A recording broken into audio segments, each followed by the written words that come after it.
Amém. Vocês não têm ideia do quanto eu me sinto privilegiado em poder estar aqui com vocês. A cada manhã, cada domingo. É para mim uma alegria muito, muito grande poder vir à casa do Senhor, estar com vocês, de alguma forma poder ser um abençoador na vida de vocês. E eu digo para vocês que tudo isso não por mim mesmo, de forma alguma, mas por meio daquele que me fortalece, daquele que te fortalece também, porque em Cristo nós podemos todas as coisas. Gostaria que você entendesse que a responsabilidade de quem está lá na última fileira não é diferente da responsabilidade de quem está aqui em cima. Todos nós, como corpo de Cristo, temos um único alvo, um único objetivo, e recai sobre nós a mesma responsabilidade. Então, se você um dia teve um sonho, se você já teve um desejo no seu coração de romper ministerialmente, não desista, não desanime. As pessoas podem se levantar contra. Tira um pouco de retorno para mim, Rafa, por favor. As pessoas podem se levantar contra, as dificuldades podem surgir, mas o Deus que dá a visão é o Deus que dá a provisão. Amém? Amém. Glória a Deus. Eu quero agradecer muito pela vida do pastor Roberto, pela vida do pastor Márcio, mas agradecer imensamente também pela vida do pastor Davi e do pastor Sérgio, que são as pessoas com quem eu tenho estado muito perto, aprendido muito com eles, e se eu posso hoje estar aqui falando para vocês alguma coisa, é porque pela misericórdia do Senhor, o Senhor me plantou próximo a 2 ribeiros de águas limpas, e eu tenho podido beber dessa água. Amém? Aproveita, gente. Sempre que vocês quiserem, cheguem, perguntem, abracem, abençoem, sejam abençoados, porque tem muito mais ali para a gente. Amém? Glória a Deus. Eu antes da gente iniciar, gostaria de saber quem pegou o jornalzinho. Quem não pegou, por favor, não saia sem pegar o jornal. Aqui dentro tem uma série de recados e comunicados que são bênçãos para as nossas vidas como igreja. E se tiver jornal da semana passada, volto a falar, não deixe de pegar esse jornal na hora de sair aqui, leve esse jornal, põe na caixa de correio de alguém, porque vai ser bênção na vida das outras pessoas também. Amém? Abra o jornal na página 17, por favor.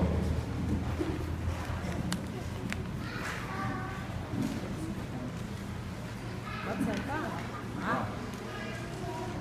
Pode sentar? Ô, gente, pode sentar.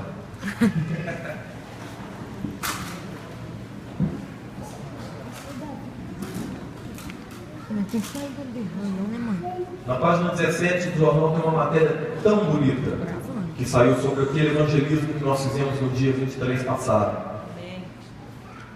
Uma ação que foi realizada pela IBL Contagem. Em maio, a IBL Contagem organizou um evento chamado Melhor Dia do Ano, idealizado pela professora Carol Mendonça, do Seminário Teológico Carisma, e com apoio da Lagoinha Contagem.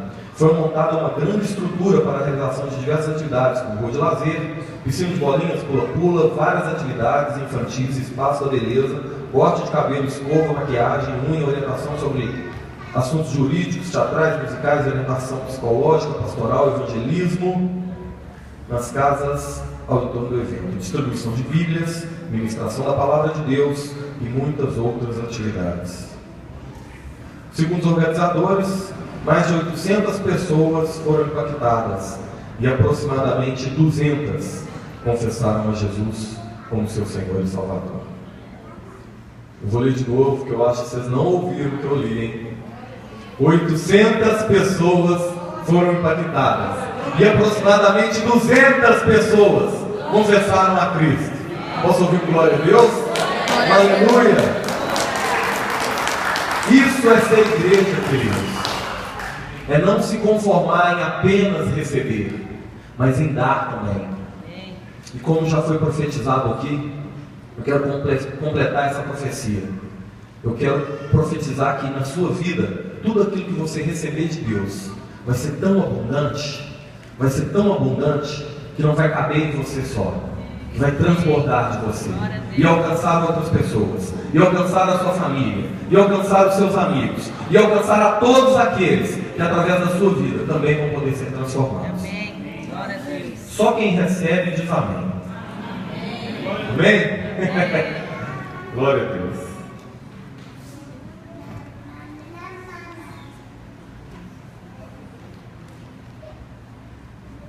Hoje é dia da nossa Santa Ceia, aleluia. Fala para o teu irmão, meu irmão, olha para o teu irmão e fala para ele assim: meu irmão, ceia junto comigo hoje? Ceia junto comigo, querido. É a mesa que o Senhor colocou à nossa frente, para que a nossa comunhão com Ele e com os nossos irmãos nunca seja esquecida. Amém? Pai, eu te agradeço, Senhor, por mais esta manhã, onde a misericórdia do Senhor já foi renovada nas nossas vidas. Te agradecemos, Deus, porque estamos aqui para receber a palavra do Senhor. Abra, Senhor, os nossos corações, para que nós possamos ser terra fértil para essa maravilhosa semente. Que tudo aquilo que for dito, tudo aquilo que for falado aqui nesta manhã, que não venha de homem algum, mas que venha do coração do Senhor para os nossos corações. Transforma, Senhor, segundo a renovação da nossa mente através da Tua palavra. Que nós possamos acolher essa semente, que nós possamos ruminar essa semente, regando-a dia após dia na meditação do que for dito. E que essa semente possa encontrar um bom lugar, gerar fruto, e desse fruto que nós possamos compartilhar. Em nome de Jesus. Amém. Amém. Glória a Deus. Abra comigo, queridos, por favor, a maravilhosa palavra de Deus. 2 Reis, capítulo 4.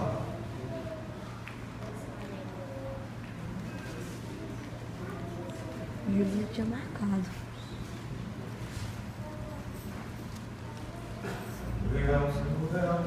Reis e crônicas. Amém ou amém? Amém? Todos acharam? 2 Reis, capítulo 4, a partir do verso 1, a palavra de Deus diz assim: E uma mulher, das mulheres dos filhos dos profetas, chamou a Eliseu, dizendo: Meu marido, teu servo, morreu, e tu sabes que o teu servo temia ao Senhor. E veio um credor a levar-me os meus 2 filhos para serem escravos. E Eliseu lhe disse: Que te hei de fazer? Diz-me o que tens em casa. E ela então disse: Tua serva não tem nada em casa, senão uma botija de azeite. Verso 3: Então disse ele: Vai, pede para ti vasos emprestados a todos os teus vizinhos, vasos vazios, e não poucos. Então entra e fecha a porta sobre ti e sobre os teus filhos, e deita o azeite em todos aqueles vasos, e põe à parte os que estiverem cheios. Partiu, pois, dele e fechou a porta sobre si e sobre os filhos, e eles lhes traziam os vasos, e ela os enchia. E sucedeu que, cheio, os vasos foram ficando. E disse a seu filho: Traz-me ainda mais um vaso. Porém o filho lhe disse: Não há mais vaso nenhum. Então o azeite parou. Então veio ela e o fez saber ao homem de Deus, e disse a ele: Vende o azeite e paga toda a sua dívida, e tu e os teus filhos viverão do restante. Essa passagem, ela é já muito conhecida de todos nós. Ela fala da prosperidade, ela fala da multiplicação, ela fala de tudo aquilo que Deus pode fazer na vida daquele que teme ao Senhor e que depende dele, que é necessitado. Mas eu queria trazer para a nossa reflexão uma visão um pouco diferente, sem pensar no que Deus pode fazer por nós, porque isso está claro aqui no texto. Deus pode fazer o impossível acontecer. Deus pode transformar o nada em muito. Deus pode honrar a nossa fidelidade no pouco, nos levando ao muito, e isso tudo nós já sabemos.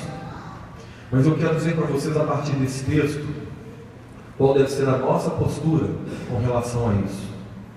Então, a palavra de hoje é uma palavra bem simples, bem sucinta. Nós temos a nossa ceia ainda, então a palavra de hoje vai ser mais curtinha. Mas eu gostaria muito que você a recebesse no seu coração, como algo de Deus para a sua vida, como algo que Deus quer falar para você. Esqueça tudo, esqueça todos os problemas nesse instante, se concentre apenas no que Deus quer te falar. Deixe lá fora as dificuldades, deixe lá fora se existe alguma dúvida, deixe lá fora se existe qualquer problema. Separe esse momento para você e Deus conversarem. Amém? Amém? Amém. Amém. O contexto ao qual esse texto trata, ele fala de uma mulher viúva. E uma mulher viúva, nessa época, a mulher por si só já era completamente desvalorizada. A mulher não tinha poder social absolutamente nenhum. E uma viúva padecia de um problema ainda maior, porque não era lícito que as mulheres trabalhassem. As mulheres não tinham autonomia para fazer as coisas. Então a viúva, ela estava desprotegida.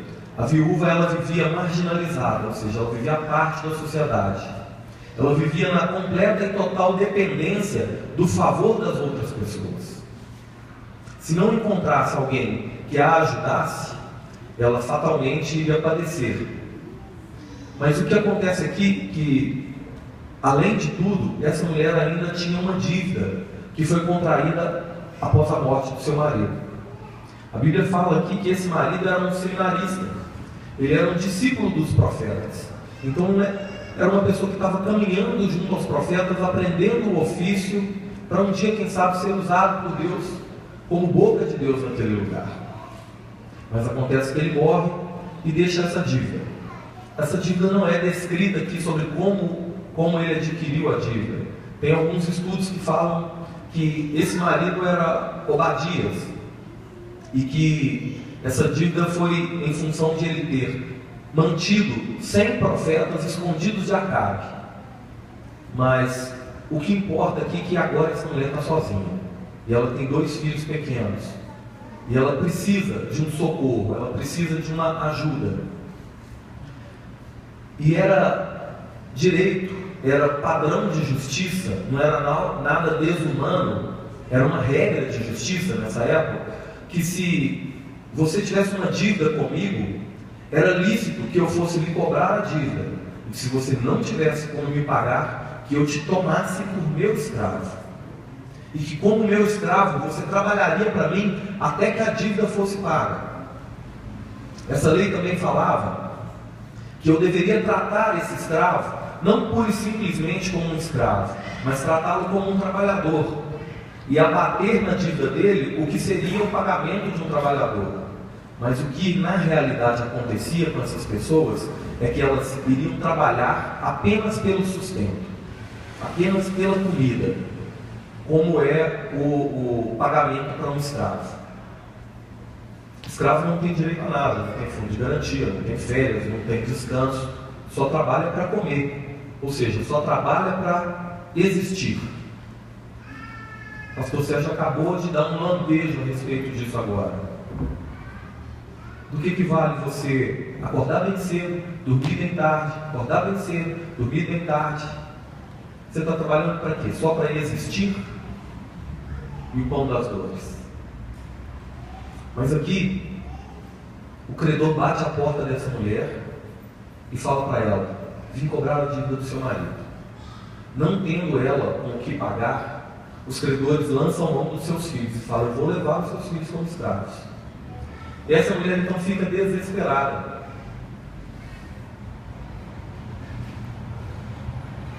E então ela vai buscar ajuda. Gente, o trabalho escravo, ele é algo que nos dias de hoje nos parece estar tão distante, né? Mas há poucos dias eu assisti um documentário sobre o trabalho na China. E eu fiquei assim, triste e impressionado de ver como, nos dias de hoje, com toda a evolução tecnológica, com todo o acesso à comunicação, com como fácil é saber de tudo que está acontecendo pelo mundo afora, tem pessoas vivendo e trabalhando como escravas, sem direito nenhum, sem alegria nenhuma, vivendo para comer apenas, trabalhando para comer apenas. Nesse documentário, falava de uma fábrica de uma marca de calças muito famosa aqui no Brasil, que vende no mundo inteiro, e que aqui no Brasil a calça é vendida a R$250. Cada calça é fabricada e vendida lá na China a 25 centavos de dólar, R$1,50 mais ou menos. E chega no Brasil e é vendida a R$250. Esses trabalhadores, quando chegam na fábrica, a primeira coisa que acontece é os empregadores tomarem deles seus documentos de identificação, identidade, CPF, carteira, seja o que for, tomam deles, e isso faz com que essas pessoas continuem ainda mais reféns desses empregadores. As fábricas são um pouco afastadas, então do lado das fábricas tem dormitórios. Só que esses dormitórios são da fábrica, só que não são cedidos para os funcionários, são alugados para eles. Então, com o dinheiro que ele recebe, que já é muito pouquinho, ele ainda tem que pagar a sua estadia no alojamento, que é do lado da fábrica, e tem que pagar o que come na fábrica também. E para que essas pessoas possam ganhar alguma coisa e continuar se mantendo vivas, dormindo e comendo, elas têm que trabalhar em média 12 horas por dia. Muitas delas dormem em cima das estações de trabalho. Eles são castigadas ali pelos seus empregadores. Eu não estou falando nada fantasioso, não. Vocês podem entrar na internet, pesquisar um pouquinho sobre o trabalho na China, vocês vão ver muitos outros exemplos. Ainda é muito pouco o que é mostrado perto do que acontece, porque a vigilância é muito rigorosa, não deixa essas informações vazarem. Mas está acontecendo lá na China. Não tem nada a ver com isso. Mas nós temos. Só que essa não é uma realidade tão distante de nós. Eu estava participando de uma reunião essa semana e a gente estava falando exatamente sobre isso, sobre o trabalho escravo. A gente tem aqui no nosso país muitas pessoas que vieram refugiadas de outros países em função de catástrofes naturais, de perseguição política, religiosa, muitas pessoas. E essas pessoas vêm buscar asilo no nosso país. Essas pessoas vêm buscar conforto no nosso país. E chegam aqui, elas são direcionadas para empresas, e essas empresas não as tratam como as outras pessoas são tratadas. Faça aí uma acepção de pessoas, e essas pessoas são fruto de trabalho escravo. Vivem como um trabalhador escravo. Aqui no Brasil, aqui em Contagem, pertinho da gente. Está muito mais perto do que a gente pensa.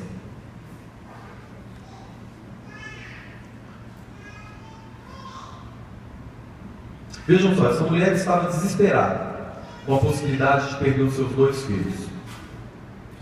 Só que ela não saiu contando o problema dela para todo mundo. Ela não ligou para a vizinha e falou o que estava acontecendo. Ela não foi no salão e contou para as amigas do salão. Ela não foi colocar para todo mundo ouvir os seus problemas familiares. Porque ela tinha problemas familiares, sim ou não? Ela tinha problemas financeiros, sim ou não? Sim. Ela tinha problemas conjugais, sim ou não? Perdeu o marido. A vida dessa mulher estava revirada. Só que essa mulher foi fazer algo que é algo que a gente precisa entender, que é algo que a gente precisa acatar para a nossa vida. Ela não saiu abrindo a vida dela para todo mundo, mas ela foi buscar refúgio naquele que ela entendeu que era a pessoa que poderia ajudar. Ela foi buscar refúgio naquele que era a autoridade sobre a vida do marido dela. Ela foi buscar o profeta Eliseu.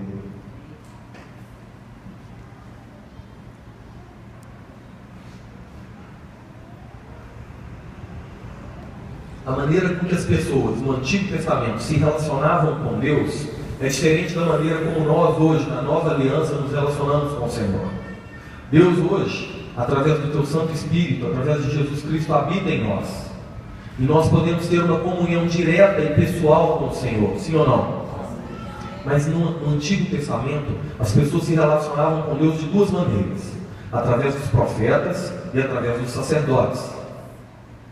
Os sacerdotes eram aqueles que eram encarregados de trazer, de levar a Deus as petições e os sacrifícios dos homens. Os profetas eram aqueles que eram responsáveis por trazer de Deus aquilo que Deus queria falar diretamente aos homens. Repare que essa mulher não foi buscar um sacerdote, essa mulher foi buscar um profeta. O sacerdote é a voz de Deus, o profeta é a voz de Deus, o sacerdote é a voz dos homens a Deus. Quando nós estamos atribulados, quando nós passamos por problemas, passamos por dificuldades, na nossa cabeça várias vozes começam a gritar: você não é capaz, isso não é para você, você não vai conseguir, você não tem direito, você não merece, você não vai conseguir. E essas vozes nos impedem de ouvir a única e verdadeira voz que realmente importa nas nossas vidas, que é a voz de Deus. Então não se distraia com tudo que esse mundo fala ao seu respeito. Não se abata por tudo aquilo que o mundo quer te condicionar a ser. O padrão de Deus é completamente diferente do padrão deste mundo. Nós somos mais do que vencedores. Nós somos mais do que vencedores. Nós não somos simplesmente vencedores. Nós somos mais do que vencedores. Você é mais do que vencedor. E olha o que a voz de Deus diz para a gente. A voz de Deus diz em Hebreus 13:5: nunca o deixarei, jamais o abandonarei. Em João 6,37 a voz de Deus diz: aquele que vem a mim de maneira alguma eu lançarei fora. Em Isaías 41:10 a voz de Deus diz assim: não temas, porque eu sou contigo. Não te assombres, porque eu sou o teu Deus. Eu é quem te fortaleço, sou eu que te ajudo, sou eu quem te sustento com a destra da minha justiça. Essa é a voz que nós devemos considerar. Essa é a voz de Deus para a minha vida e para a sua vida. Por quê? Para que se conformar com a mediocridade? Por que aceitar as imposições do mundo que tentam te jogar para baixo, que tentam te reduzir a nada, que tentam falar que você não pode? Você pode todas as coisas por meio daquele que te fortalece.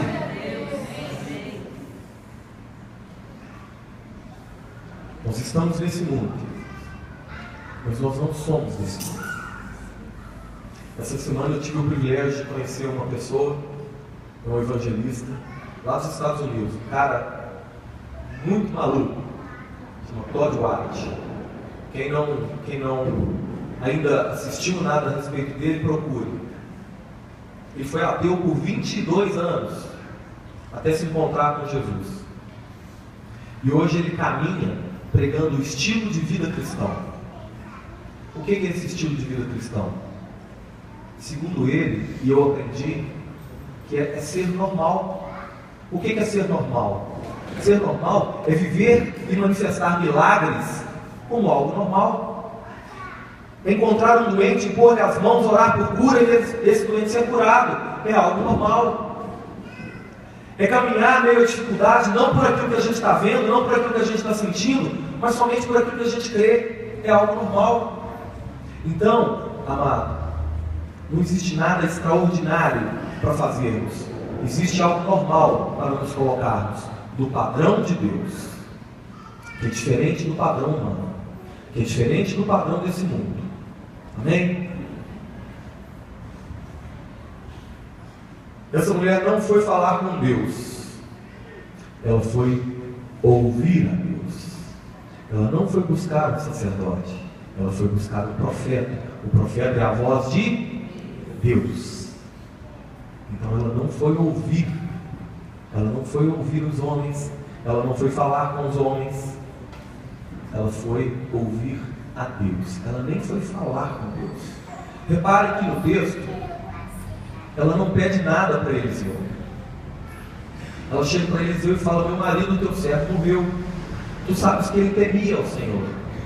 O Salmo 128 vai falar, depois vocês abram o Salmo 128, e vai falar sobre as bênçãos de Deus para aqueles que o temem.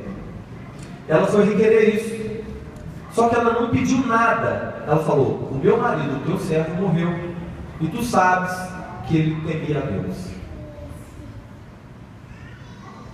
O que aprendemos então com essa mulher? Que antes de falar qualquer coisa, que antes de falar com qualquer pessoa, antes de darmos ouvido às vozes do mundo, nós devemos buscar uma direção de Deus. Eu quero deixar para o seu coração essa manhã 3 princípios, apenas 3. E o primeiro deles é exatamente esse: busque sempre a Deus em primeiro lugar. Busque sempre a Deus em primeiro lugar. Mateus 6:33 diz: busquem, pois, em primeiro lugar o reino de Deus e a sua justiça, e todas as demais coisas vos serão acrescentadas. Esse texto é bem pertinente ao contexto dessa mulher, porque ele fala de roupas e fala de alimento, fala de provisão. Então, busque em primeiro lugar o reino de Deus e a sua justiça, e todas as demais coisas vos serão acrescentadas. Foi isso que essa mulher foi fazer.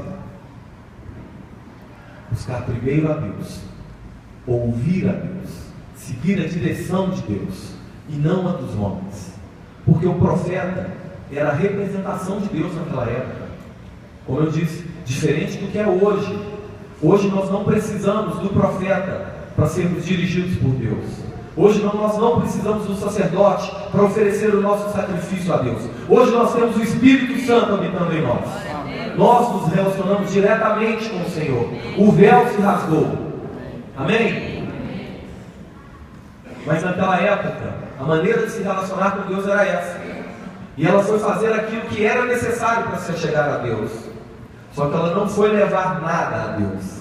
Ela foi ouvir a Deus. Busque em primeiro lugar o reino de Deus e a sua justiça, e todas as demais coisas vos serão acrescentadas. Esse é o primeiro princípio. O segundo princípio é: não questione a Deus, obedeça. Não questione a Deus, simplesmente obedeça. Porque é muito comum nos apresentarmos a Deus com a nossa mentalidade natural, pensando no tamanho do problema, pensando no tamanho da dificuldade, e mesmo colocando diante do Senhor, nós continuamos duvidando em nosso coração. O problema é tão grande, a dificuldade é tão grande, mesmo que esteja aqui de joelhos, orando, clamando a Deus, no meu coração está assim: é tão grande esse problema, é tão difícil superar isso. Quero compartilhar uma história com vocês, bem rapidinho. Quem já conhece a história da mulher que fazia tratamento contra o câncer, tratamento de quimioterapia, e que essa mulher perdeu os cabelos? A historinha é o seguinte: essa mulher se tratava do câncer e fazia o tratamento com quimioterapia. Uma certa manhã, ela acordou. Quando ela olhou no espelho, ela viu que ela só tinha 3 fios de cabelo na cabeça. Então ela, olhando para o espelho, bradou: aleluia! Eu tenho 3 fios de cabelo, vou fazer uma trança. No dia seguinte, quando ela acordou novamente pela manhã e se olhou no espelho, ela viu que ela não tinha mais 3 fios de cabelo, ela só tinha 2 fios de cabelo. Então ela deu um grito assim: opa! Hoje eu vou fazer um penteado, vou partir o cabelo no meio. No dia seguinte, novamente se olhando no espelho, ela viu que agora só tinha 1 fio de cabelo. Mas o que ela fez? Com alegria ela disse: hoje eu vou fazer um rabo de cavalo. Mas no quarto dia, quando ela acordou e foi se ver no espelho, ela viu que ela não tinha mais nenhum fio de cabelo. Essa mulher então deu um pulo de alegria e deu glória a Deus! Hoje eu não preciso me preocupar com penteado nenhum. Queridos, não importa o tamanho do problema, importa realmente como nos colocamos frente ao problema. Como nos relacionamos com os nossos problemas durante o dia é que faz a diferença na nossa vida. Se nós estamos olhando a partir do ponto de vista do problema, se nós estamos olhando para o problema, ou se nós estamos olhando do ponto de vista de Deus, olhando para o problema. Deus é muito maior do que toda e qualquer tribulação. Deus é muito maior do que todo e qualquer sofrimento. Deus é muito maior do que toda e qualquer dificuldade. Em todos os momentos, em todos os instantes. Olhe para as dificuldades, enfrente as dificuldades, mas saiba que você serve a um Deus, que você pertence a um Deus que é muito maior do que todas elas. Amém? Glória a Deus. Faz toda a diferença. A maneira como você encara o problema faz toda a diferença. Essa mulher em nenhum momento questionou o profeta. Em nenhum momento ela duvidou da direção de Deus para a sua vida. O profeta perguntou para ela: o que eu posso fazer por você? O que você tem em casa? Ela respondeu: Senhor, eu não tenho nada, só tenho uma botija de azeite. O profeta então disse para ela: vai, toma vasilhas emprestadas, passa nas suas vizinhas, passa nas suas amigas, vai na sua mãe, pega vasilhas vazias, muitas, vazias, leva para casa, fecha a porta, você e seus filhos, e deita azeite nas vasilhas vazias. É loucura ou não é? Gente, eu não tenho nada, eu tenho um copinho de azeite. Eu tenho um copinho de azeite. O profeta me manda pegar um monte de vasilhas, de todos os tamanhos, de todos os formatos. Eu pego com todo mundo, meus vizinhos, vizinhos do prédio, do andar de cima, do andar de baixo, vizinhos da rua, minha sogra, eu vou em todo mundo, levo um monte de vasilha para casa. Ele me manda virar um copinho de azeite nas vasilhas, é loucura.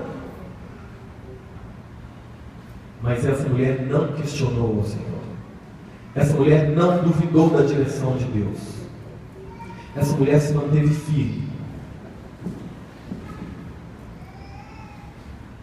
Em Hebreus 11:6, a Bíblia nos diz assim: ora, sem fé é impossível agradar a Deus, porque é necessário que todo aquele que se aproxima dele creia que ele existe e que é galardoador, ou seja, é abençoador a todos aqueles que o buscam. Esse verso ele é tão intrigante porque ele fala o seguinte: porque sem fé é impossível agradar a Deus. É importante que aquele que se aproxima dele creia que ele existe. A gente só crê que Deus existe se a gente tiver fé. Ou seja, sem fé é uma declaração de que Deus não existe. Caminhar sem fé, caminhar olhando para as dificuldades e não olhando para Deus, caminhar se oprimindo frente às circunstâncias, é o mesmo que declarar que Deus não existe. E essa mulher não fez isso, ela não questionou, ela não duvidou, ela se aproximou de Deus, crendo que Ele existia e que Ele era abençoador daqueles que o buscavam. Então ela recolheu todas essas vasilhas e foi para casa.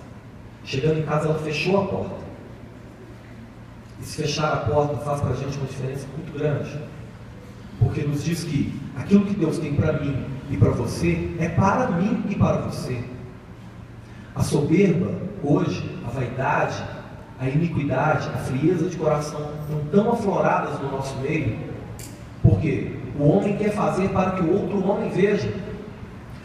Por que os milagres de Deus hoje não são tão latentes no nosso meio? Por que a gente não vê tantas manifestações miraculosas e maravilhosas, tantas maravilhas e proezas acontecendo no nosso meio, como a gente lê na Bíblia? Deus mudou? Não. Deus é o mesmo. Deus sempre será o mesmo. Ele era o mesmo ontem, Ele é o mesmo hoje, Ele sempre será o mesmo. Então o que aconteceu? Aconteceu que a publicidade e a busca pelo auto-reconhecimento inibem o agir de Deus na nossa vida. Por quê? A glória só pode ser para Ele. A glória própria impede o mover de Deus. A glória própria impede o milagre do Senhor acontecer na minha vida e na sua vida. Entre para sua casa, meu amado. Feche a porta atrás de você. É você e Deus. Clame por Ele. E Ele, que te vê em secreto, vai te recompensar. Não questione as direções do Senhor. Obedeça. Deus quer a nossa fé, a nossa confiança e a nossa dependência nele. É isso que conta. Essa mulher só tinha uma pequena botija de azeite. E esse é o nosso terceiro princípio. Deus vai usar aquilo que você já tem, aquilo que está ao seu alcance. Vou falar de novo. Deus vai usar aquilo que você já tem. O milagre de Deus já está preparado. A provisão do Senhor já está preparada. É aquilo que você já tem. Você não precisa ir atrás de nada. Aquilo que Deus preparou para você já está edificado, já existe. Mas eu quero que você guarde uma frase no seu coração. Deus não move uma palha para fazer aquilo que nós mesmos podemos fazer. Mas Ele move o céu inteiro para fazer aquilo que eu e você não podemos fazer. Deus não vai mover uma palha para fazer aquilo que é a sua responsabilidade fazer, querido. Deus não vai mover uma palha para que você se ajoelhe diante dEle e clame somente a Ele. Mas uma vez que você faz isso e se entrega aos pés do Senhor, e Ele entende que você não pode mais, Ele faz tudo por você. Ele move o céu inteiro. Ele para o sol se for preciso. Mas Ele te atende. Beber desse azeite aqui um pouquinho.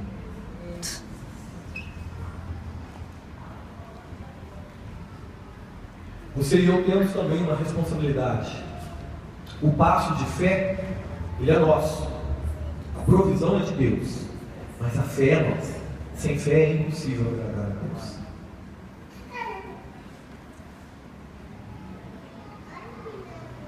Você não tem que temer quando é a Deus a quem você busca. A provisão da viúva já estava preparada. Deus prepara a provisão antes mesmo da necessidade. Olha que interessante isso. Abra comigo, por favor, no livro de Gênesis, capítulo 1.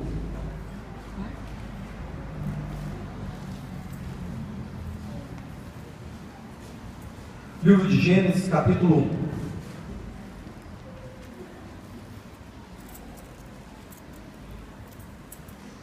Eu vou falar em provisão, eu já tenho esse recado agora. Olha aí, gente, ao manto. No final do culto, vai ser vendido aqui fora feijão tropeiro. Amém? Não, você estava preocupado em ter que fazer o almoço, em ter que levar comidinha para o marido. A provisão chegou. Amém?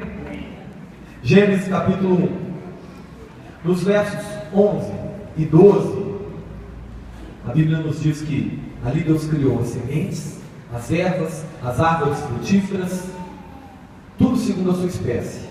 E foi frutificando e foi multiplicando. Amém? Amém. Olha que bacana. No verso, Gênesis capítulo 1, no versos 11 e 12, Deus fez isso.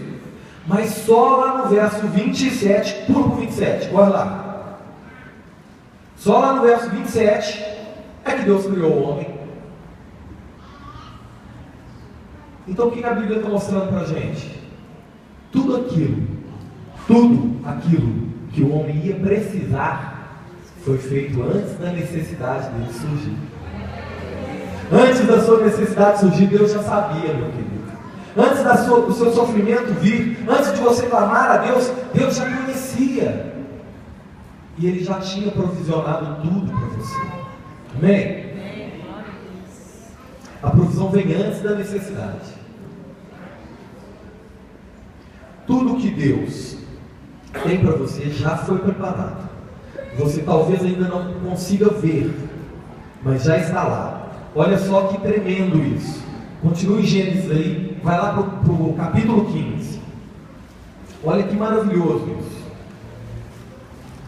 E Deus é tremendo. Gênesis capítulo 5, olha o verso 5. Gênesis capítulo 15, verso 5. Nesse momento, Deus chama Abraão para fora da tenda. E o que Deus diz para ele? Deus reforça as suas promessas a Abraão e diz o seguinte: olha para o céu e conta as estrelas, se é que você pode contar, assim será a sua descendência. Não é isso que a Bíblia diz? Agora, pula lá para o verso 12. Até chegar no verso 12, vai desenrolando a história em que Abraão oferece o sacrifício para fazer a aliança com Deus. E naquele momento, algumas aves de rapina, que nesse contexto simbolizam o mundo, o diabo, as opressões, tentando roubar a sua aliança com Deus, tentando roubar o seu acordo com o Pai.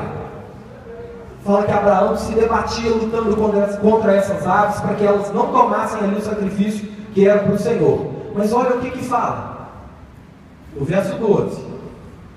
Após Abraão lutar por um longo tempo contra as aves que iriam roubar o sacrifício, a Bíblia relata aqui: e o sol estava se pondo. Olhem comigo. Que loucura, que tremendo, que maravilhoso. Lá no verso 5, Deus chama Abraão para sair da tenda e olhar para as estrelas. Lá no verso 12 fala que o sol estava se pondo. O que isso diz para mim e para você? A hora que Deus chama Abraão para sair da tenda e manda ele olhar para o céu e contar as estrelas, ainda estava de dia. Não tinha lua. As estrelas não estavam ali à vista. Mas as estrelas já estavam lá? Sim ou não? Todas as estrelas, toda a descendência de Abraão, toda a promessa de Deus já estava estabelecida. Abraão ainda não conseguia ver, mas tudo que Deus prometeu já estava lá. Tudo que Deus prometeu para você já está estabelecido. Tudo que Deus tem para a sua vida já foi feito, já foi consumado. Cristo já pagou o preço. Já está pronto. Já está pronto. Deus vai usar aquilo que você já tem. A sua vitória já está garantida. A sua bênção já está preparada. O seu milagre já foi providenciado. Se você ainda não pode ver, é porque ainda não chegou o momento de ver. Mas como Abraão, com o anoitecer, as estrelas vão se revelar na sua vida. Amém?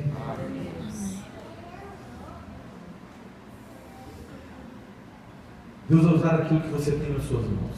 Com Moisés foi assim, usou o cajado, e aquele cajado abriu o mar, e o povo atravessou em seco. Não foi igual no filme não, que o pessoal passou lá no meio da água, não foi isso não. Deus abriu o mar, a Bíblia fala que eles andaram em seco. A promessa de Deus é completa, você não vai nem sujar o pé de barro, amém? Com Davi, Deus usou a fonda. Ele já tinha, já estava na cintura dele. Com a viúva, Deus usou a pequena botija de azeite. Aquilo que para o mundo é insignificante, aquilo que para o mundo não serve nada, para Deus é milagre na sua vida.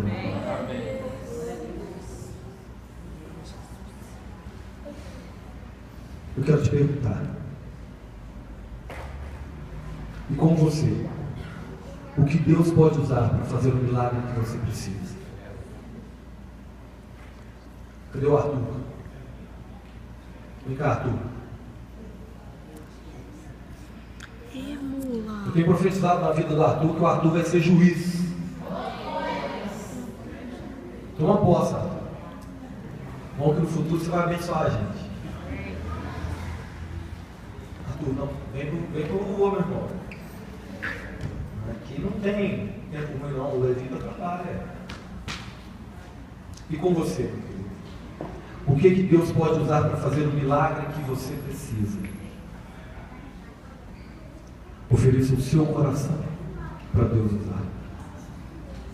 Salmo 51, 17 diz que o coração contrito e quebrantado Deus não desprezará. Gostaria que você se colocasse de pé.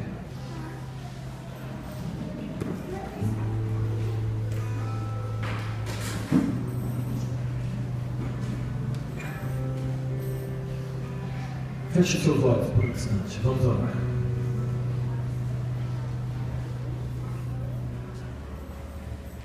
Senhor nosso Deus, Pai querido, por muitas vezes, Senhor, temos vivido escravos daquilo que já passou. Temos vivido reféns de coisas do passado, dívidas e problemas que herdamos, que hoje batem a nossa porta e vêm nos cobrar, e vêm nos levar cativos a permanecermos na dependência do pecado, na dependência da prostituição, da inveja, da falta de perdão, da falta de quebrantamento. Mas nós sabemos, Deus, que o socorro vem do alto, que o socorro vem do Senhor para as nossas vidas. E é a Ti, somente a Ti, que clamamos, Pai. Ajuda-nos, Senhor, a segurar os nossos impulsos. Ajuda-nos, Senhor, a pararmos para ouvir somente ao Senhor. Que os nossos ouvidos estejam atentos e sensíveis somente à Sua voz. Ajuda-nos, Senhor, também a sermos obedientes. Ajuda-nos, Senhor, a pararmos de nos questionarmos e questionarmos ao Senhor sobre aquilo que o Senhor já nos disse para fazer.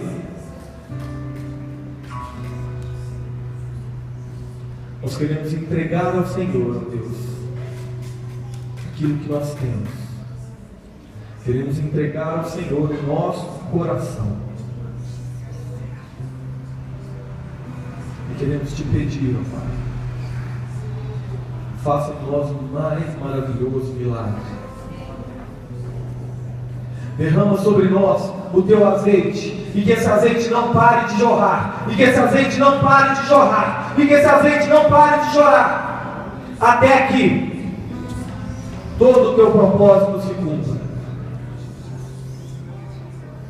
Resgata-nos, Senhor, das mãos dos nossos credores. A tua palavra nos diz que nós somos resgatados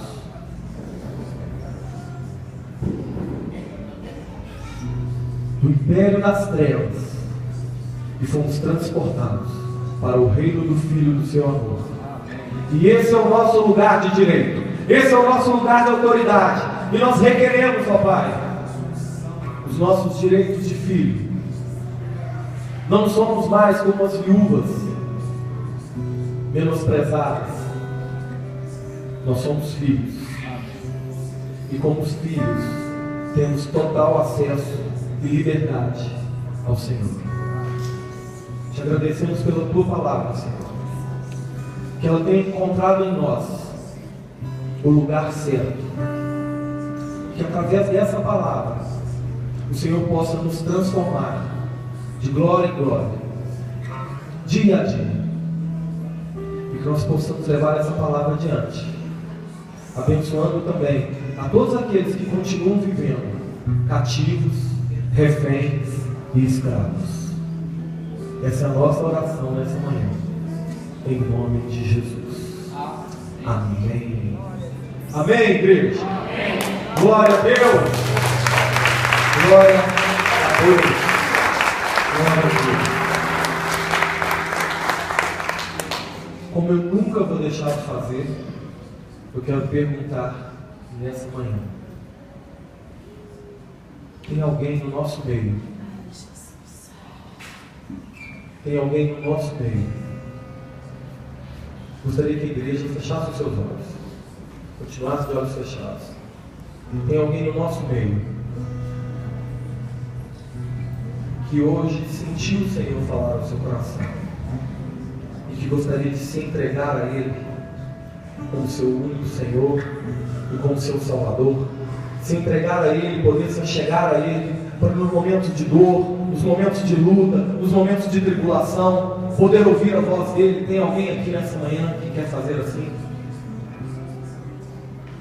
Se você quer se entregar para Jesus, não é para a igreja, não é para pastor, não é para padre, nenhum desses muda a vida de ninguém, só Jesus muda as nossas vidas.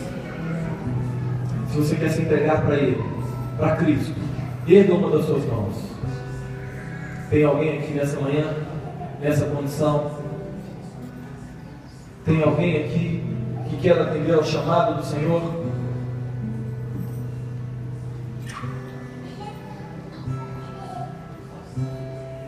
Tem alguém aqui que já andou com o Senhor e que por qualquer motivo se desviou, mas que hoje quer se reconciliar a Ele? Você tem toda a liberdade, querido. Amém. Amém. 2 Coríntios, capítulo 4,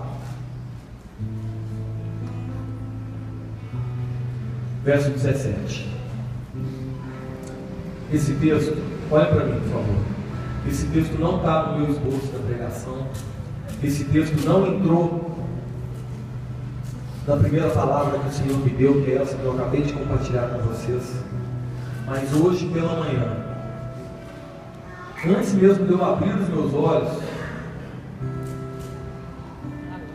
eu falei essa passagem para minha esposa. Foi a primeira coisa que veio ao meu coração nessa manhã, quando eu acordei. E eu entendi claramente que era a última palavra que eu tinha que deixar para vocês aqui nessa manhã. 2 Coríntios, capítulo 4, verso 17. Nós vamos encerrar agora. Diz assim a palavra do Senhor: porque a nossa leve e momentânea tribulação produz para nós um peso eterno de glória e muito excelente. Porque a nossa leve e momentânea tribulação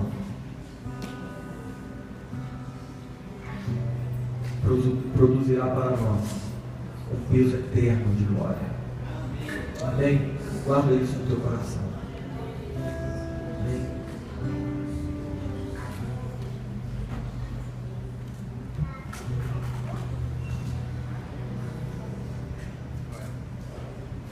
Queridos, vamos à provisão das provisões. O sangue de Jesus, a carne de Jesus. Pode sentar. Não poderíamos ministrar a ceia do Senhor sem primeiro fazermos menção do seu valor, da sua importância. Não vamos pregar, vamos tão somente ler.